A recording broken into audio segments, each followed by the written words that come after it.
ادب کی وجہ. ادب سیکھو زندگی میں. تم تو خدا کے بے ادب ہو گئے, نبی کے بے ادب ہو گئے, ولیوں کے بے ادب ہو گئے, ماں باپ کے بے ادب ہو گئے. میرے خواجہ فرماتے ہیں میں ادب کیا, اللہ نے مرتبے دیا. کون سا ادب؟ ابراہیم کندوزی ایک مجذوب ہماری گلی میں آئے, سارے بچے پتھر مارتے تھے, میں نے ہاتھ پکڑ کے باغ میں لایا. ہے کچھ بھی لوگ دیوانہ اور پاگل کہتے ہیں, لیکن یہ ہے تو اللہ کا بندہ. اور بٹھایا, لوگوں نے پتھر مار کے زخمی کیا تھا. میرا انگور کا باغ تھا, ابتدائی عمر تھی, ابھی 15 سال بھی پورے نہ ہوئے تھے کہ میں نے انگور کے خوشے ان کے سامنے رکھا. جن کے خون اچھے ہوتے ہیں وہ باادب ہوتے ہیں, چاہے 14 سال ہو چاہے 13 سال. ادب خون کی شرافت سے آتا ہے, ورنہ جن کے خون کے اندر ہی نقص ہو پھر ان کو نبی میں بھی نقص نظر آئے, خدا میں بھی نقص نظر آئے, اولیاء اللہ میں بھی. یہ سب کو چھوڑ کر انہی کے پیچھے پڑے رہتے ہیں, اس لیے کہ خون ہی صاف نہیں ہے, خون میں ہی سچائی اور صداقت نہیں ہے. جہاں خون پیور ہو وہاں ادب ہی ادب ہو, کیونکہ ادب خون کی پیورٹی سے آتا ہے, خون کے خالص پن سے آتا ہے. میں کوئی غصے میں بات نہیں کر رہا ہوں, میں بات حقیقی اور سچی کر رہا ہوں. تو غریب نواز کہتے ہیں میں نے انگور کے خوشے رکھے, ابھی تو 14-15 سال کا لڑکا ہی تھا. انہوں نے انگور تو کیا کھانے تھے, 2-4 انگور کے دانے منہ میں ڈالے اور کہا اللہ والے کسی کا احسان نہیں رکھتے, تو نے میرا ادب کیا, ذرا اب ادھر آ. تو نے انگور کھلایا, وہ میوہ جو یہاں ملنا مشکل تھا, لیکن تیرے انگور نے میرے جسم میں کوئی خاص تبدیلی پیدا نہ کی, لیکن اب میں تجھے وہ کھلاتا ہوں جو تیرے دل کی دنیا کو بدلے گا. اور اپنی جھولی سے کچھ نہ نکالا, سوکھی روٹی کا ٹکڑا نکالا, بعض لوگ کہتے کھلی نکالا, خود چبائی اور اپنا چبایا ہوا ان کے منہ میں ڈالا. غریب نواز کہتے ہیں میں نے وہ کیا چبایا چھوٹا سا ٹکڑا, میرے دل کی دنیا روشن ہو گئی, پردے اٹھ گئے, اور دل کہتا تھا معین الدین اب سب چھوڑ دے اور اللہ کی راہ کا مسافر بن جا, اور میں نے سب صدقہ کر کے خدا کی راہ کا مسافر بن گیا. تو سرکار غریب نواز کہتے ہیں مجھے جو کچھ ملا ہے پہلا زنا ادب کی بنیاد. یہاں تو بے ادب ساری دنیا بے ادبی کی طرف جا رہی ہے, اللہ ماشاءاللہ کوئی ادب نہ رہ گیا, نہ ماں باپ کا نہ بڑوں کا. آقا کریم فرماتے ہیں من لم یرحم صغیرنا ولم یوقر کبیرنا فلیس منا, جو چھوٹوں پہ شفقت نہ کرے, جو بڑوں کا ادب نہ کرے, وہ ہم میں سے ہے ہی نہیں. ادب سیکھو. تو وہ شمس الدین التمش کی بات چل رہی تھی, نوجوان چھوکرا تھا, لڑکا تھا, اور گھوڑے پر بغداد شریف میں جا رہا تھا. نورانی چہرے والے دیکھے, اس لیے کہ جو جوہری ہوتا ہے وہ جوہر جانتا ہے. وہ تھا مختصر سا کسی عمر کا بچہ, لیکن چہرے دیکھ کر پہچان گیا, کیونکہ آقا نے فرمایا ولی وہ ہوتے ہیں جن کے چہرے دیکھ کے خدا یاد آتا ہے. لوگ کہنے ہیں ہم تہجد پڑھتے ہیں, لیکن چہرہ دیکھ کر کے الامان والحفیظ, میں اس پہ کوئی ڈسکس نہیں کرنا چاہتا. کچھ لوگ ایسا کہتے ہیں, سنا ہے لوگوں سے, کہ رات کی تاریکی میں بچے دیکھیں تو ڈر جائیں. یہ حال ہوتا ہے. ایسے مکروہ چہرے عبادتیں تو چہرے چمکاتی ہے, عبادتوں سے چہرے چمکتے ہیں, لیکن یہ کیا ہے کہ اور رنگ کالا ہو یا گورا, اگر دل چمکدار ہے تو چہرہ چمکتا ہے. میں کوئی چاپلوسی کرنے کا عادی نہیں, لیکن آپ ہمارے منبر پر دیکھ لیں, ہمارے مبلغین, ہمارے علماء, اللہ نے چہروں پر کیسی چمک عطا کی. اللہ کرے کہ یہ خیرات باقی رہے, اور اللہ تبارک و تعالی, اور الحمدللہ یہ ہم عبادتوں کے بل پر نہیں حاصل کرتے, عبادتیں کرتے ہیں اللہ کی رضا کے لیے, چہرے چمکانے کے لیے نہیں. لیکن مدینے والے کو نور مانتے ہیں, اس لیے نورانیت وہاں سے ملتی ہے. جو نبی کوئی مٹی مانے تو پھر چہرے ہی مٹی کی طرح سیاہ ہوں گے, اور مرنے کے بعد تو دکھائے جانے کے بھی قابل نہیں ہوتے. موت کے بعد تو دکھائے جانے کے بھی قابل نہیں ہوتے. سوشل میڈیا پہ اگر چہرے گھوم جائے تو لوگ 3 دن تک کھانے نہ کھائیں, یہ حال ہے.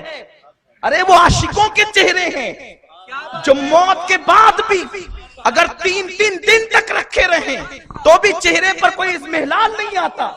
ارے حال ہی میں